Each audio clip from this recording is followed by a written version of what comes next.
Sistem perkembangbiakan pada hewan secara umum dibedakan menjadi dua, yaitu perkembangbiakan pada hewan vertebrata dan perkembangbiakan pada invertebrata.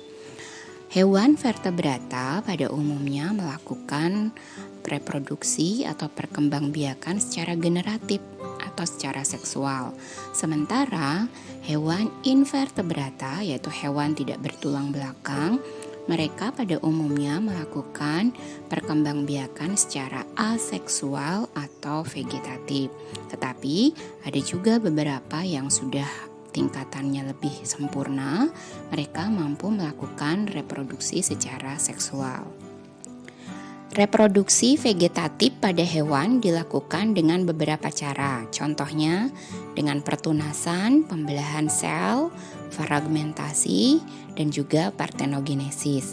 Sementara perkembangbiakan generatif melibatkan pembuahan sperma sel telur, itu dibedakan menjadi dua. Ada fertilisasi eksternal, yaitu pembuahan yang dilakukan di luar tubuh. Kemudian fertilisasi internal, yaitu pembuahan yang dilakukan di dalam tubuh induk betina.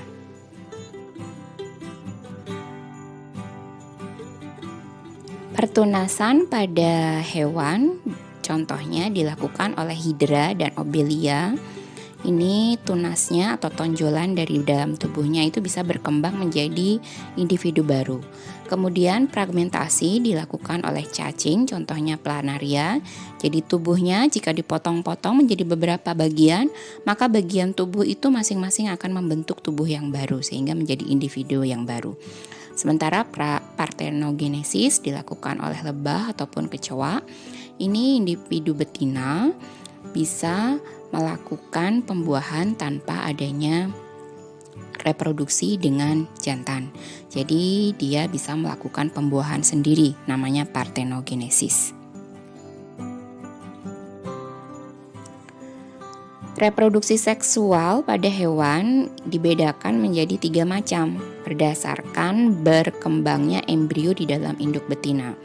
Jadi yang pertama ovivar dengan cara bertelur, vivipar dengan cara melahirkan, dan ovovivipar dengan cara bertelur dan melahirkan. Dalam proses reproduksinya, beberapa makhluk hidup mengalami siklus hidup atau proses pergiliran makhluk hidup. Contohnya siklus hidup pada obelia, kemudian metamorfosis pada katak ataupun pada beberapa serangga. Metamorfosis dibedakan menjadi dua, ada yang metamorfosis sempurna, yaitu jika bentuknya itu betul-betul berubah total. Kemudian metamorfosis tidak sempurna, itu jika perubahan bentuknya tidak terlalu signifikan berubahnya.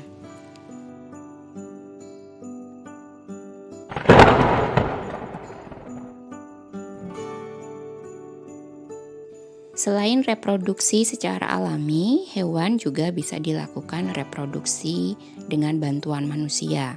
Contohnya teknologi reproduksi pada hewan. Salah satu yang lazim digunakan adalah inseminasi buatan, di mana sperma dari induk jantan itu disuntikan ke dalam tubuh induk betina. Kemudian ada juga dengan cara cloning. Cloning merupakan rekayasa genetika, sering disebut dengan cangkok gen. Ini dilakukan dengan cara menghilangkan inti sel telur, kemudian digantikan dengan inti sel donor. Jadi, kromosom yang berkembang di dalam sel telur itu adalah kromosom dari sel donor. Lalu setelah berkembang menjadi zigot atau embrio, maka disuntikan ke dalam rahim induk betina. Nah, nantinya diharapkan individu yang terlahir dari embrio tersebut akan memiliki sifat yang sama persis atau identik dengan gen yang dari sel donor tadi.